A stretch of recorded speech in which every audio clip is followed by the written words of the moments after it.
Hey, this is Nick with Victorio Kitchen Products, and today we're going to show you how to replace a suction base on the Victorio model VKP1010 Apple Peeler.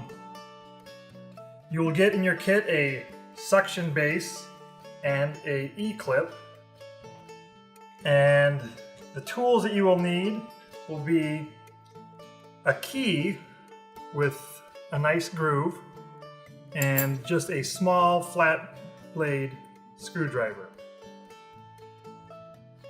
And this method is the method that we have found the easiest to do it.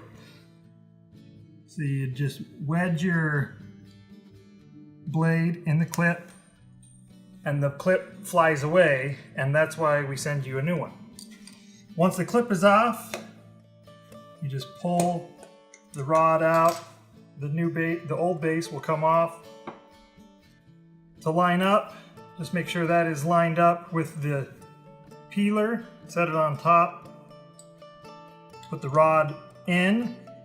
We found it the easiest to just pick it up and push in the middle, and that will easily put the rod where it needs to go.